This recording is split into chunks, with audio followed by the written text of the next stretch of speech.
following announcement has been paid for by the WZWA Network. Hello, everyone, and welcome to the WZWA Network, and welcome to my review show here of CZW's Tournament of Death 19 from October 29th, 2022 in Townsend, Delaware, in you-know-where. I'm your host, Karlifornia. Thanks for joining me. Hope you enjoy my review of this show. You know, it's kind of a difficult one doing a tournament, but I'm looking forward to sharing my thoughts on the show with you all. We have done some reviews of deathmatch tournaments on this show before. The XPW King of the Deathmatch Tournament, I believe it was at Karlifornia earlier this year. Also GCW's Tournament of Survival. So it's really a joy to have the opportunity to cover Tournament of Death, which has finally made its return after a couple years of absence because of, you know, fucking COVID, man. It ruined so much. But I'm happy to see that CZW is back, and it's been back for a little while, and DJ Hyde is doing his best to, I guess, kind of start a little bit of new for CZW and bring it into a new era. You can see my exclusive interview with him on this channel on the Insider's Edge podcast. Just search DJ Hyde in the search bar. Okay, let's crack on. So the version of the event that I got was like kind of a rough copy of the show. I believe that there was a little bit of a, not a warning, but there was just, you know, some written word on the screen at the beginning that soon there's going to be a more updated version of the show popped up to download off their website, I believe. So that's cool, and I keep that in mind when I'm reviewing this show. I'm not going to pick apart things on a very critical level because I'm going into this knowing that this is a rough copy. Anyway, first matchup, quarterfinal match, first round match, I suppose you would say. Otis Cogar taking on the deathmatch enforcer Bobby Beverly in a barbed wire massacre match. I wrote, thank God it wasn't Bo Beverly. Stupid reference. But here we go. The return of TOD. Let's see how CZW moves into the future here. And, you know, it just, you know what? It looks like it's fun to be there. I really would love to go one day. Hopefully one day I have enough money where I can go over to the US and I can see all of this shit finally. But you know, I'm glad it just got straight into the insanity straight away. A graphic of the brackets would be nice, but I'm aware this is a rough version of the show, and I don't even know if they do that kind of thing at CZW. But anyway, this is the first time I'm seeing both of these guys perform, Bobby Beverly and Otis Cogar. I'm loving the multi-camera angles, very nice. I popped early into the match as Otis missed that elbow through the table on the outside as Bobby moved out the way, and he just slammed through that table and then slammed against hard lawn. Do you realize how hard lawn is? There is no give, motherfucker. The chair shots to the head are nuts. Otis, be careful, bro. Okay, I'm just letting you know. And I know it's like telling someone who's smoking, you know that's bad for you, right? So I'm sure you're very well aware, but I really did pop for the switchblade coming out in the matchup, and Bobby was just pissing out with blood. And I really enjoy the performing of some of these people in these deathmatch tournaments because they know how to play to the crowd. And Otis, you know, great performance there, showing their head to the crowd with a switchblade and just getting right stuck into Bobby. But then there was a suplex through the barbed wire spider web on Bobby, and I thought to myself, how the fuck is he going to get out of this one? Otis went to the second rope on the outside, and he got thrown off through that barbed wire web, and it was absolutely fucked. I'm surprised he didn't get really badly hurt. He was sent right through that web as it collapsed around him, and he just hit hard on that ground, which again has zero give. So these guys, what a great way to start off the return of TOD. Bobby Beverly just destroyed Otis with so many hard chair shots after that to the back of the body, just laid it real stiff. And Bobby won the match by knockout. Referee called the match off. I thought that was a nice touch. You know, it doesn't always have to be a 3 count. And both of them proved something to me in this matchup, considering I'd never seen either of them perform. On the other side of the corn, on the other side of the corn, is that really what I just said, for Christ's sake? On the other side of the coin, I've seen these next two guys in the next matchup in this tournament in the first round in the Panes of Glass Type A death match. Big F and Joe from the UK taking on the legendary Necro Butcher. As I was watching this, I actually didn't know who was in the tournament. And I preferred it that way. I was surprised by each person that came out. So I was really pumped to see Big F and Joe out there after I'd seen him in the XPW King of the Deathmatch tournament earlier this year. And I believe him and Necro worked together in that tournament. I could be wrong. But I'm pretty sure they worked that show. Anyway, this is a great first round matchup, and it's good to have a legend from TOD in the tournament and TOD 4 winner, Necro Butcher. Starts off with a fury with the glass pane straight to Joe. Unfortunately, Joe went to the outside and 2 panes of glass was thrown at him over the top rope that did not break. But the crowd were hot, bro, and they were hot for the whole show. The camera had a hard time following them as Necro kept stabbing Big F and Joe in the head with a pencil as they moved through the crowd. That's just how it is. You know, there's nothing that could be done about that. Big F and Joe got buried under chairs at ringside as this thing kept on moving through the crowd. Another thing though, fans, if the wrestler wants you to hand them a chair, cool. Okay, but don't launch your chair over the top of people because you could hurt someone, and that's a lawsuit right there. Okay, so just take it easy with the throwing of weapons. Anyway, where were we? Sorry. Yes. Body slam by Necro on Big F and Joe onto the guardrail.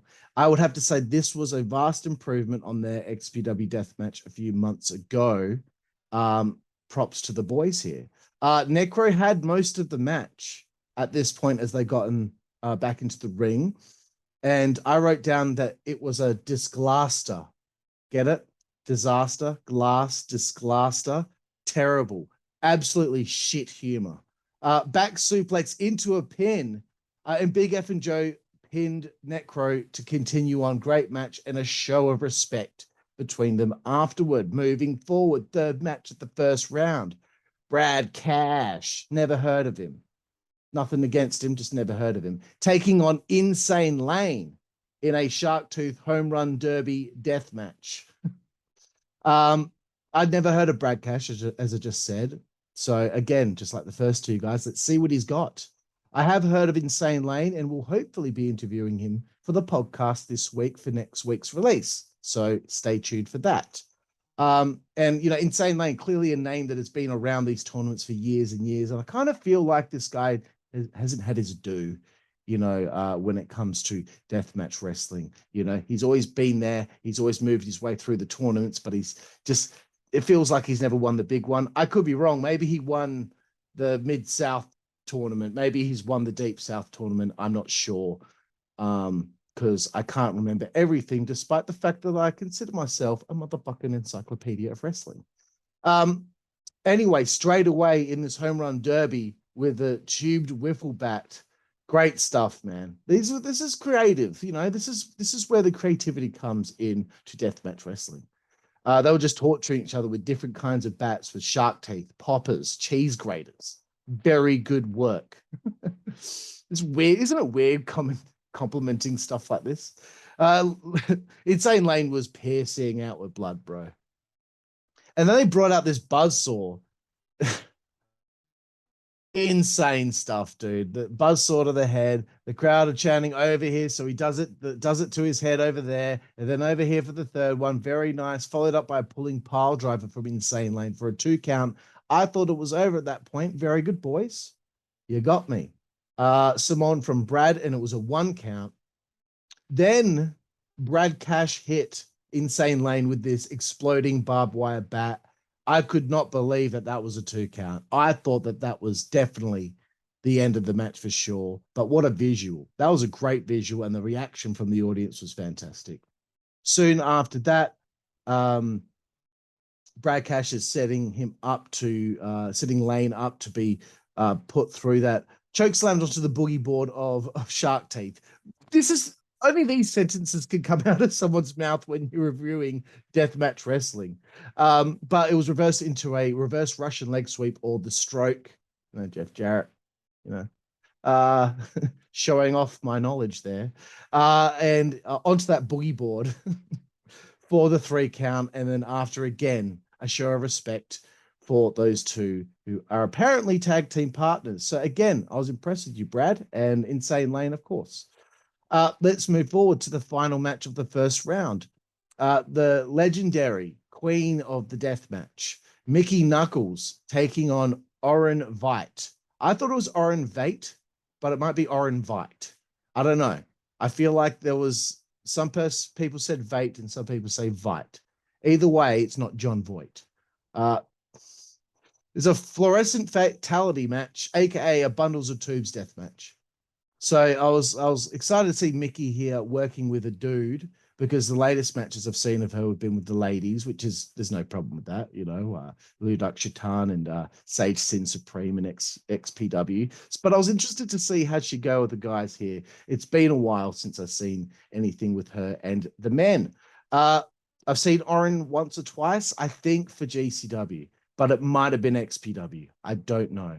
Sometimes it all blends in.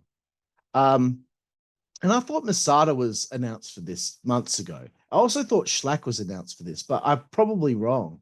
I probably have no idea what the fuck I'm talking about. But Mickie was out hot with that line off the ring apron onto, I've already forgotten, Orin. It's Orin. I almost said Otis. That's what the problem there was, okay? Another question I've got, and anyone that was at TOD, anyone who's been at XPW, anyone who's been at any of these deathmatch shows, you're in the front row. How can you drink beer at a thing like this without it getting tainted with that powder that comes flying out of those tubes? Please, is there anyone out there?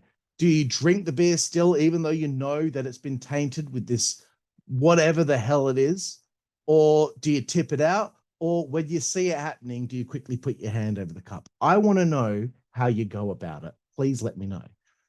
Mickie seems more in her element against the men, and that is not a knock on her matches with the women, but she is stiffer with the men, and I think that brings her more into her element. Orin with more tubes, and he jammed a tube in Mickey's ass cheek, or ass cheek, depending on what part of the world you're in. And most of this match was spent around the ring. And also a great visual with Orin on the top rope and the tubes by Mickie just smashing off his head. Love it. Orin took over late in the match a slide slam. A slide slam. What the fuck is a slide slam, Carl? A side slam onto tubes. And it felt like the finish was near. Mickie fought back with the Northern Lights and then a pump handle. Then Orin reverses a pump handle and breaks her finger. And this has been a war, and it looked like a fight. Props to you both. Soon after this, another pump handle into the glass, and Mickie goes to the semifinals. It seemed like she had a bit of a hard time getting him up for that pump handle, but it didn't matter. It was still effective. She goes through to the finals, motherfucker. Sorry, she goes through the semifinals. Get it together, dude. Come on. Semifinals. Okay. Fans bring the weapons death match. Bobby Beverly against Big Effin' Joe. This was going to be, to me, I thought this might have been match of the show, but you know, I wasn't gonna count out the other matches yet. Okay, but I thought this had potential. I thought it was clever that Bobby was targeting the very big legs, the exposed legs of Big Effin' Joe. And it was lively from the get-go. I loved that suplex onto that flat screen TV. There was a crutch of light tubes, a senton onto the TV. Shit. Pumpkin full of Lego thrown from Bobby.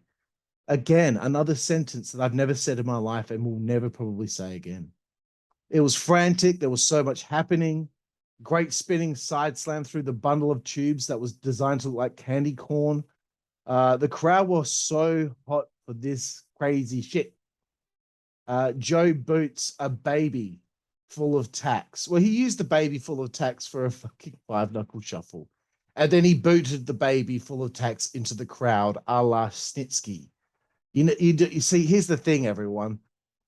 Everyone out there would love to punt a doll of a baby into a crowd. Everyone out there, you know that when Snitsky did that has always been a dream of yours, and I'm just making you realize it now. I would love to boot a doll of a baby into a crowd. Just saying. There were two back suplexes through tubes by Bobby, a running knee, and then it was over. This was pandemonium. Thank you. Let's go through to the next semifinals. Insane Lane takes on Mickie Knuckles in another death match here. We started off this match with stale baguettes to the head and then a stale baguette to Insane Lane's asshole. Only in deathmatch wrestling. Oh, and then there were gusset plates to the breasts of Mickie Knuckles. This is another war between these two. It was hard to pick who was going to win. But man, they were just beating the shit out of each other. And again, Mickie in her element against the blokes. Mickie again, I don't know if this is just a thing she's always done, but she was attacking Insane Lane's asshole with tubes. Brilliant. There was a lightsaber tube war, which was nuts. I didn't expect those two sabers to explode like that. Gusset plates were on some tubes where it was placed in front of Insane Lane with Mickie Knuckles just fucking slamming her big fat butt with a running ass to Lane in the corner, smashing those tubes and the gusset right into his gullet. Lane was Insane Lane looked all kinds of fucked up at this point. And I thought there was an interesting finish. There's a 10 punch in the corner. It's reversed via, I believe, a bite to the dick or balls or both. I don't know. No one will know except for Insane Lane or whoever inspects his penis and balls after the match. Powerbomb after that onto a barbed wire board, and then Mickie locked in kind of a crossface with some of the barbed wire involved. And the referee called for the ending. Mickie went to the finals. What a performance from both of them. Fantastic. Time for the finals of Tournament of Death 19. Mickie Knuckles, the queen of the deathmatch, against the deathmatch enforcer, Bobby Beverly. The way it all looked fucked up, man. Like the whole setup looked fucked up. No ropes, no ring mats. There's a scaffold in the ring. There's tubes. This is going to be a beautiful mess. And it was. I went into this not knowing Bobby. Now I know all about him. Now I know what he's all about. I'm looking forward to seeing him perform again in the future. And I just thought Mickie was going to be so sore after all this. She's already been through two fucking hellacious wars. One to go, and some of the stuff that she dealt with in this one, she's going to be feeling it, man. Mickie bit Bobby on the dick. This must be a thing with her. She loves jamming stuff up people's assholes, and she loves biting people's dicks. And at XPW, I believe she stuck something up Ludak Shatan's butt and vagina. But you got to do what you got to do. Bobby went through a barbed wire board at ringside for two early on, and I'd laugh before I said that because I accidentally wrote booby. I'm 35, and that made me laugh. Bobby with a pizza cutter to Mickey's vagina, so tit for tat. Both of them were a bloody mess, and at this point in the match, you know, Bobby just was victimizing Mickie. She was getting beaten down, but then she fought back with the tube ban. This is a war, everyone. This was a war. Wailing with so many tubes, one after another, for a near fall on Bobby. Then there was a Northern Lights into the barbed wire on one side of the ring, because two sides of the ring, there were no ropes, but the two sides of the ring had barbed wire on it. So Bobby took the brunt of that one. And then there was a side suplex through a pane of glass. And then after that, and that was on Mickie Nichols, by the way. After that, brutal spot, Mickie getting suplexed into the barbed wire on one side. And I thought, she's fucked now. She doesn't have pants on, mate. Like, I need to see Big F and Joe and Mickie Knuckles in a matchup where they have to put on a pair of pants on one another, but the inside of the pants have thumbtacks on them. That's a horrible idea, and it would never work. Anyway, so yeah, she took this bump twice on both sides, and I just thought, man, she's going to be a mess for several weeks. And I felt at this point the end was near. Bobby, of course, climbing the scaffold, and he called for something. And out come all these guys. You know, I mean, look, if you want to have a big spot like this, there's nothing you can do about it. You have to have something like this happen, which is, you know, you can't have one guy trying to lift something like this in the ring. Obviously, it was a contraption that needed to be like unscrewed and get some of the wood off it, so that, you know, nothing bad happened to the contraption, which I will now describe. It was a table of tubes as the first layer. The second layer was a pane of glass. The third layer was another pane of glass. It was like a pane of glass. Fucking hell, man. I'm but it was like a triple table. It was like a triple table, but with 3 different styles of glass. The second 2 obviously were the same, but let me get to it. Let me get to it because it does change. Because someone set the third pane of glass on fire. And I was like, this is going to be an epic ending. Then boom, off that little scaffolding in the ring, a back suplex from Bobby Beverly on Mickie Knuckles through that fucking thing. And it was such a big reaction from the audience. What a great visual. What a fucking horrible but amazing finish. And what a sight to see. After this, Mickie got to her feet.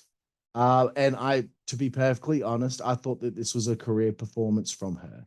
Now, I haven't seen every Mickie Knuckles match. I haven't seen every Mickie Knuckles performance in a deathmatch tournament.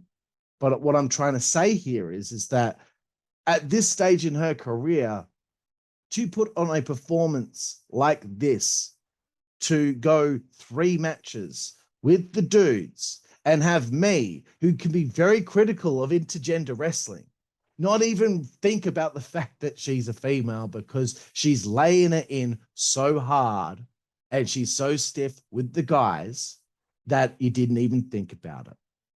And this was a career performance from her, and the respect that she got after the match was well deserved. But I have to give props again to Bobby Beverly. Did not know him going into this. That's on me, you know, but there's only so much time that I have to watch pro wrestling. So I haven't had the chance to watch a lot of CZW recently. But I was very impressed, and this guy deserved this win. He deserved this spot. And so if this was a career performance for her, this was a career making and confirming day for Bobby Beverly. And I say that without really knowing his past in deathmatch wrestling or pro wrestling. I just assume that this is the moment that he's been waiting for, you know, this moment to be in the sun and win a prestigious tournament like this. Just like when I interviewed Drake Younger on the Insider's Edge podcast, which you can see on this channel as well, when he talked about how when he won, I think it was TOD 6. If I'm wrong, I'm sorry. It might be 7. But whichever one it was, he said that was the thing that made him, you know, and he had arrived now, and then the sky was the limit for him in CZW. After the match, DJ Hyde came into the ring to present the trophy to Bobby Beverly. And of course, they cut some promos, and a very nice ending to the show. A show of carnage, of blood, of glass, boards, barbed wire, you know, switchblades, drills, bandsaws, whatever you want to call it. It was just an unbelievable car crash of a wrestling show, and I fucking loved it. So I hope all of you out there enjoyed my review here of Tournament of Death 19. I will give this show An 8 out of 10. You know, I know people will be like, how can you call it 8 out of 10, man? Like, this was 10 out of 10 for me. No, seriously, like to get a 9 is really difficult for me. To get a 10 means this is something that I would rewatch at least fucking 30, 40 times, like I have WrestleMania 17 and pay-per-views like that. And a 9 is just like if I just got a little bit more of some other stuff, you know, other than it just being match, then maybe it might have pushed it to a 9, you know? Maybe if there were some hot women on the show, but it's TOD. Why would there be? Anyway, everybody, thank you for joining me, Karlifornia, for my review show here of Tournament of Death 19. Please check out our t-shirts on prowrestlingtees.com under our merchandise brand Thunder Mifflin. The WZWA Network, of course, here on YouTube. You can find us in all platforms: Twitter, Instagram, Pinterest for some reason, DeviantArt, even though we've never used it. We've got a Tumblr. We've got a Facebook page. We've got everything you can think of. We've got a Habbo hotel room. That's the level of I don't know what. The level of immaturity and stupidity that you get with the WZWA Network. But please check out our channel. We don't only just have reviews, we have the podcast, we do skits, we do video game playthroughs, we do plenty of different season modes, we play other type of video games, a lot of retro stuff. We are a wrestling fan lifestyle channel. So please hit subscribe, please hit the like button, please hit the bell so that you know when the next WZWA Network video is coming out. And that's it from me. We will see you down the road. Thank you. Network, that's the way we play. Good God Almighty. Network, that's the way we play. Get puppies. Network, that's the way we play. Get. The following announcement has been paid for by the WZWA Network.